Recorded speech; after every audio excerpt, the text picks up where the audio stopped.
let's move on and talk about the G1 itself and how it concluded over the weekend. There was a lot of news coming out of New Japan, not just from the G1 Climax, but a lot of announcements on Monday. Let's start off with the headline of Zack Sabre Jr. winning this year's tournament, defeating Yota Tsuji in the final on Sunday. And number one, what did you think about the outcome with Zack Sabre Jr. getting the victory?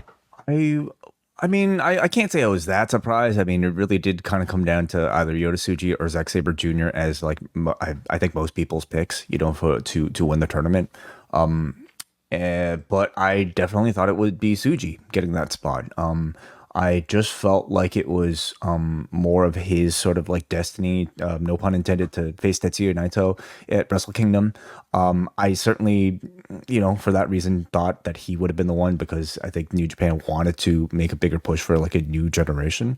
But seeing the way Zack performed throughout the tournament, and especially the way he performed in the match itself, and the amount of like love that Japanese audience was showing him, he completely fits the bill as like, a new direction and a new homegrown, at this point, essentially homegrown talent, or at least somebody who's spent like 8 years in this company, to sort of be that flag bearer. So I definitely enjoyed the decision. I loved the match. I think it was the match of the tournament for me, the final between Zack and Tsuji. And I think, like a lot of people, the big sort of surprise was the announcement at the end.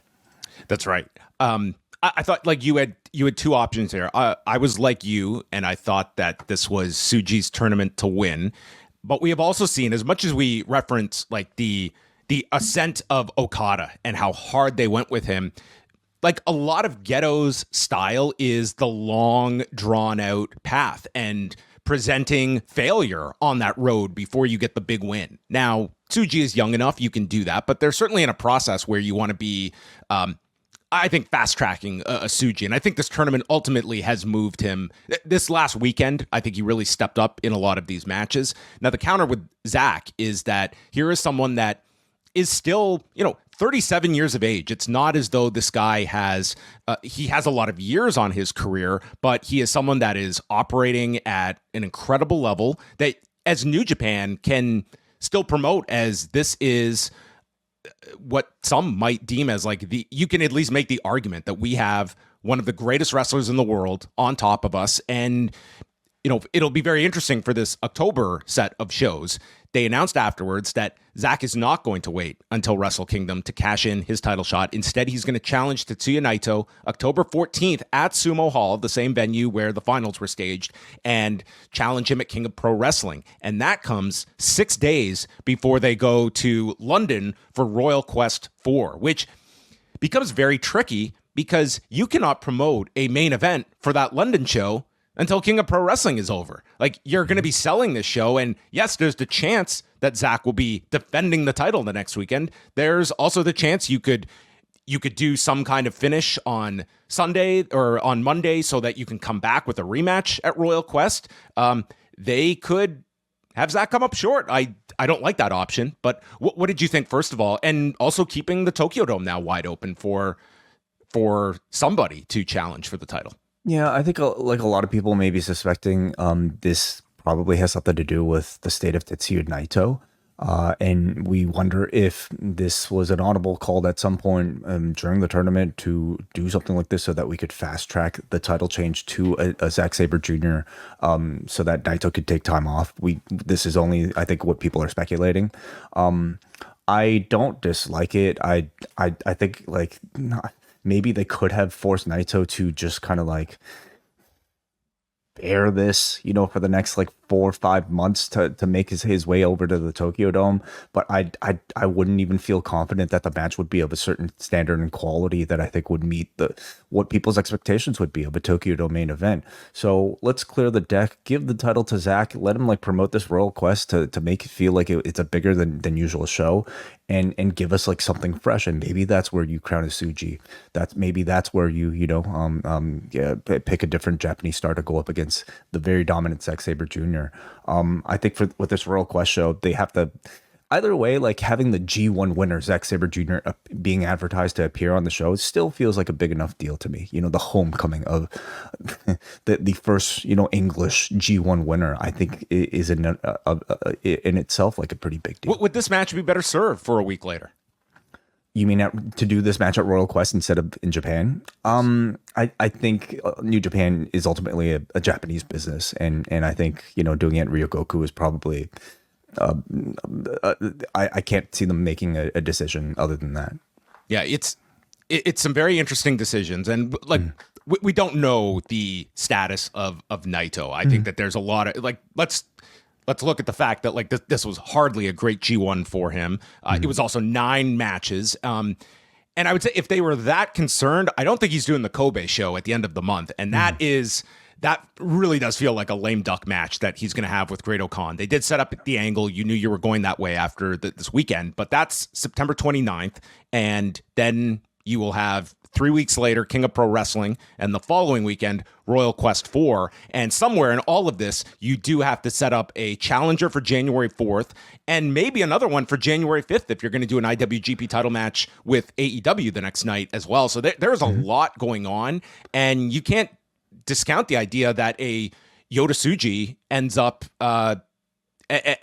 in a prominent role at the Tokyo Dome. But I would say like it's like the one thing is, as much criticism as you may have for Naito, this is still their biggest star. And you could argue that, can they sell a Tokyo Dome without Naito in your featured match? Like, match quality and star quality don't always intersect. And just because one has dropped over this last month doesn't mean the star quality has.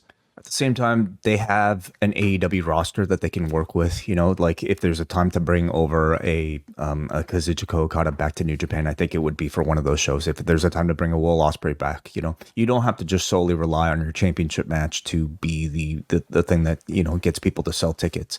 I think in an ideal world they would love to have Tetsuya Naito in that lead spot, but this is not necessarily an ideal situation for him. What did you make of the attendances over the weekend? So on Saturday's semifinal, I mean, they were down about 1,200 people from last year's semifinal. The finals drew just over 8,000.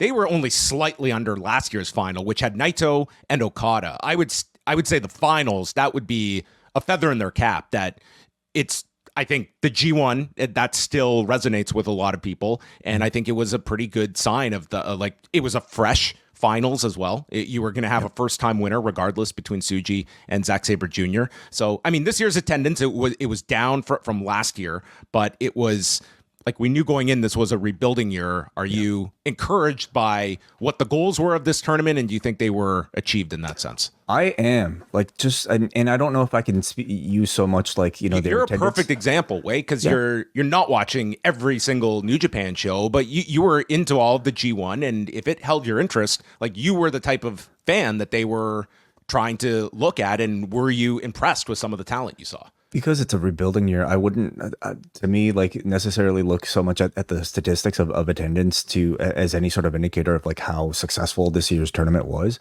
I more so look towards like online buzz, like I think reviews from like people who watch the tournament to be able to say, has this made you more excited about the next generation of New Japan stars? And I think they did a great job with several names. Some names you kind of wish that they would have done better with. But as far as like building somebody like I'm going to even say Yota Tsuji, taking him all the way to the finals and giving him a great match with Zack Sabre Jr. I think like you're setting the stage for him to be very close to winning that championship. And by telling a longer story and setting a longer path for him to get there, I think is going to be ultimately beneficial for him.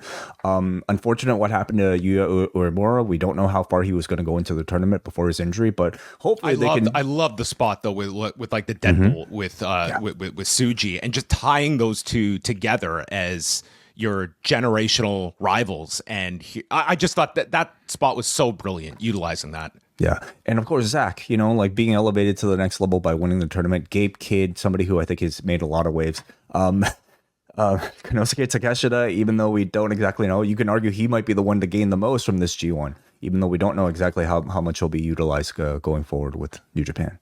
Yeah. I thought it was a pretty enjoyable tournament just because of like, you know, it was a fresh focus on a lot of different stars and who was going to step up in a lot of these big positions. And I mean, it just, when I saw Brandon kind of outline the attendance figures, like when we look back at like this year, they sold 48,683 tickets over 19 shows. And in the last decade, they peaked at over 92,000 tickets in 2019. Like that's where things were rolling in a decade ago up until, well, right before the pandemic and before the launch of AEW. So, I mean, you know where things are going, and it's going to be a very difficult battle for New Japan. You're going to have to be fighting just the state of the Japanese yen. There is the fact that you have two massive companies that are going to have their eyes. They're always going to be in an arms race to find the next stars. And as we've seen with Okada, like no one is going to be that sacred person that will never go over there. I think it's hard to imagine that anybody would absolutely not go over there beyond like a Tanahashi. Zack seems to be one of those people, though, and I think WH, like, I liked his comparison of looking at him as sort of this Stan Hansen role that you can get a nice long reign out of, and who is going to be that Masawa that is going to be the one that unseats him. But you can have a really nice run here with Zack. You can put him with heels or baby faces, and you have this claim that we have the best wrestler in the world. You can make that argument with Zack Sabre Jr. and Willie Click in a main event position. Like he's kind of been right near that tippy top area, and this was the year they finally decided to go all the way with him. I'll tell you, I definitely think like his reaction to winning the G1 felt incredibly genuine, of somebody who thought this to be his WrestleMania, or at least like a very close, you know, sort of career pinnacle to his WrestleMania. So I firmly believe him when he says like he never dreamt of like being in the WWE or like, I don't know, headlining Madison Square Garden or whatever. Like I believe him when he says that this is his dream, you know, being a part of New Japan and being a leader in the Japanese scene. Offer me a contract, 205 Live? Are you kidding? I hope to hear a lot more of those. I have to work on that one. I did, last thing on the G1 and we'll move on. I really did love the backstage interview he did, and the fact that he brought up Noah and Yoshinari Ogawa. I mean, I just thought that was really cool that here he is. He's on the precipice of this massive push here in New Japan, but he still has those links to Noah, which was his foundation in Japan.